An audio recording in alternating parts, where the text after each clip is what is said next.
A man in Baton Rouge has been arrested for allegedly murdering 2 black men and attempting to murder another black man who lives near his home. Kenneth James Gleason is his name, and luckily he is in custody. And he had been arrested and let go and then rearrested for other crimes right before he got arrested for these alleged murders. And it was because of alleged drug possession, and then he tried to steal a book. This story is crazy, and I'm happy that he's in custody, especially when you consider what his motivations possibly were. Kenneth James Gleason is thought to have fired at 2 men killed last week while inside his car before getting out, standing over them and firing additional shots. It appears to be cold, calculated, planned against people who were unarmed and defenseless. That's according to the East Baton Rouge district attorney. On Monday, September 11th, Moore is the district attorney here, Gleason fired 3 shots from a 9mm gun at an occupied home not far from his own. Luckily, no one was hurt in that case. However, following that incident, he did kill 2 people. Allegedly kill people. The first known fatal shooting occurred Tuesday, September 12th, when Bruce Cofield was killed. Cofield, a homeless man known to people in the community, was fatally shot late that night. And then 2 days later, police say Donald Smart was found with fatal gunshot wounds. Smart was a popular employee at Louis Cafe, a diner near the Louisiana State University campus. Moore said they were able to link Gleason to the shootings early Tuesday when DNA found on the shell casings matched his own. Authorities also spoke to multiple witnesses who identified the same red car that Gleason owns and drives at the scene of these crimes. And so he hasn't been convicted, but he has been charged, and so we'll see how it plays out. But through this investigation, authorities are trying to, of course, find the motive and figure out whether or not this was racially motivated. And so far, they indicate that they believe that's the case, but they need to prove it, obviously. So they're working on that investigation right now. What kind of book was he stealing? Hitchhiker's Guide to the Galaxy, literally my favorite book. You just made that up? No, right? Seriously, it was Hitchhiker's Guide to the Galaxy. Oh, okay. What was the rest of that question? No, the reason why I said is because potentially that could tell you what his idea was. Also, book theft is a very strange thing to be locked up for, but arrested for. Still stealing. It's not. Yeah, no, I don't know. What do we do with this story? This story is a murder story. We hope we don't sit around and wait for the final result, but we keep monitoring it, and if things seem to be getting left behind, we pick up on it. But I look at this as like, this is a terrible, terrible story. Right. About someone who keeps getting. Here's what we do with this story. Yeah. This is what we do with the story, okay? We stop allowing the GOP to intimidate us. And when I say us, I mean so-called progressive lawmakers. We stop allowing them to intimidate us from draining resources in the Department of Homeland Security that are dedicated to investigating and countering right-wing non-Muslim terrorism in the country, because that type of terrorism exists, right? So look, in this case, he attempted to kill a black man, and then he successfully murdered 2 black individuals. Is it a coincidence that they're all black? I don't know, it might be, but I doubt it, okay? Dylan Roof specifically went into a black church and murdered black parishioners who, by the way, lovingly invited him in there to pray along with them.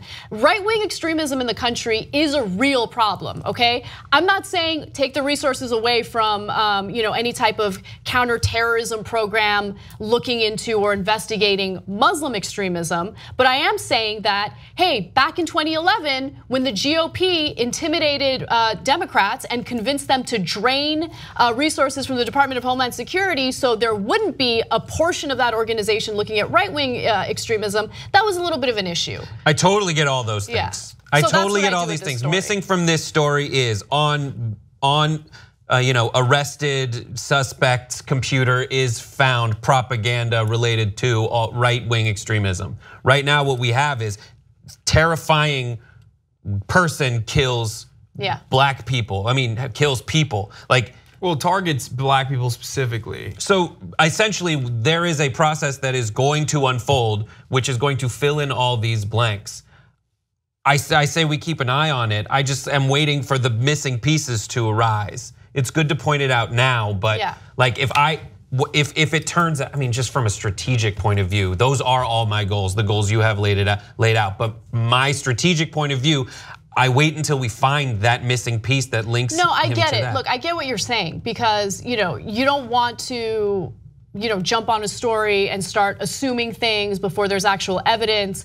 But it's gotten to a point where we're seeing stories like this pop up in the news more and more often. Heather Heyer gets murdered and run over due to white supremacists in Charlottesville. Dylan Roof murdered those parishioners at that church. I mean, these stories keep coming up and people are losing their lives, and we have lawmakers and a president that has emboldened this type of hatred. And so all I'm saying is, there should be some entity in government that also spends some of our resources investigating extremism, period. Not just a specific type of extremism, but extremism overall, because it's not just Muslims that carry out, acts of terror. And we've seen acts of terror here in the United States. Like 75%. That's right. And we keep having this, we keep allowing conservatives to totally take control of the conversation, right? And fearmonger, and it's just, I want the government to do what the government's supposed to do, which is keep Americans safe. And unfortunately, that is not what's happening right now. Rhetorically, why can't I jump to all those conclusions immediately? Because when you look at the example of the president, he jumps to those conclusions immediately without enough evidence. Not Charlottesville. Right, well, he jumps to certain conclusions immediately based on what's most politically expedient for him and his weird, instinctive, sixth sense for pandering to bases. But I don't know, the one side of me says I would like to jump to this conclusion just because you're doing it. The other side of me says I gotta wait because no matter what they're doing, I wanna wait until I have all the facts that back up this. I don't wanna make the conclusion first. So I have a pattern, I see a pattern, I want to fill in all the blanks to prove that pattern to be something that is actually what's happening before I say it is. That's just it. I mean, I see this, it's absolutely devastating and horrible, and I don't want it to happen. Well, even the Baton Rouge police chief said on Tuesday following Gleason's arrest that the brutal murders last week probably saved lives because the 23-year-old would have probably killed again. The arresting of this person who did those. Yeah. So not the murders, but the arresting of the person after the murders. Yeah, I'm just saying, in the end of the day, they are aware that this person was potentially targeting black people. I'm not saying that we should jump to that conclusion, but in the end of the day, we should be at least we should feel a little bit safer now that we have at least one psychotic individual off the streets. I guess that's all you can say once you establish that this person is not a race criminal yet. Yeah, and tie it back to all those goals. I'm completely in support of all those goals. I would make the argument that if just there was, this is a. I just think it's interesting that Dylan Roof, just going back to that story, wrote a whole manifesto and was engaged in hateful rhetoric online. And while the government indiscriminately spies on everyone, regardless of what you do, even if there's no probable cause or reasonable suspicion, they just indiscriminately collect our metadata. Maybe they should hone in on people who are, sharing threatening material or hateful material online. Have a little bit of probable cause mixed in there, so you actually target the right people instead of indiscriminately targeting every American. Yeah, the cynical but probably true thing is, but those people buy a lot of guns. And I'm gonna lobby so that we don't do that thing because I need that person to buy a lot of guns from the gun industry.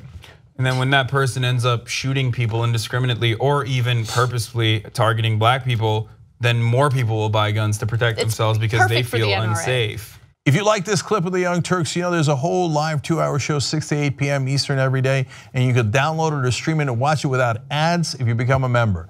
tytnetwork.com/join.